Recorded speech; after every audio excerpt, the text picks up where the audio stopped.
when Marine left to Arizona, my mother lined me up with a pro who had won Wimbledon in 1934, won the doubles, Les Stoffen. He taught the La Jolla Beach Tennis Club. He actually worked with the Marine when she was a little girl. And he gave me two gifts. He gave me the gift of how to watch the ball properly. And that kept me through my whole life in tennis. And that's the name of the book. Yeah. Point of Impact. Okay? Point of impact means you stay in the present. Now, ever miss the ball that goes in the net? Yep. Have you seen the ball go in the net? I'm sure you have. Yeah. Well, that's why it went in the net. You're looking during the swing.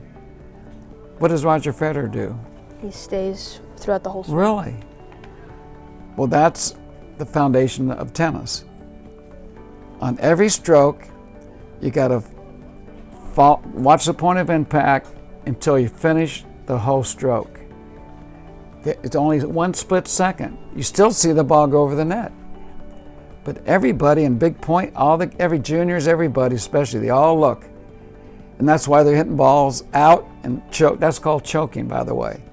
Choking is looking at the future and not staying in the present. Now, why do people look up, do you think? Well, because they want to see where their ball's going to land. Right. Well, if you already know where it's going to go, then you don't need to look up, right? Yeah. And that's what I teach. You know how you know where the ball goes? By leading with your arm or with your hand. Remember? Yeah. The hand? And how do I know how to direct the ball with the hand if I'm looking frozen here? Right now, my peripheral vision, I see your dad. Mm-hmm. So if I want to follow through to your dad without looking up, I just go there. It's the peripheral vision that people are not taught. And the only way you have peripheral vision, hit the ball early. Hit the ball late, I can't see your father. Correct. And you hit late because you're standing straight up. If you get down low and hit the ball early, now I can see your mother without looking up. I can see the chair without looking up. But I actually see the blur of the ball hit the strings.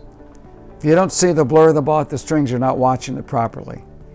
And that's one thing you can improve your game by 70% in a match if you don't worry about the result of the match, but worry about one thing the whole match is watching the point of impact.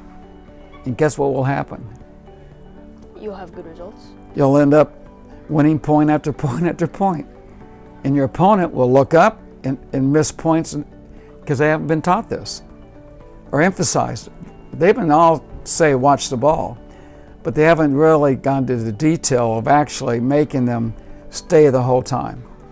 And that's what Les Stoffen taught me. It was a gift. You ever miss an easy overhead? Yeah. Okay, I can tell you why. Because I looked down early. Absolutely, that's right. On every stroke in tennis, your arm stays up, you hit the ball above your hand, and your eyes stay up there forever on an easy overhead when you have a match point. The motion puts it in. You have a good motion, I'm sure. Yeah. So let the motion hit it in. The only reason why you miss it is because you want to see if it goes in. It's going to go in by itself. Have faith. It's called faith. Let the motion hit it, freeze it, and you'll never choke an easy overhead again, ever. And I never did after that. Through my years at UCLA and the Pro Tour, the bigger the point, I never looked down match point in the volley, I never looked over.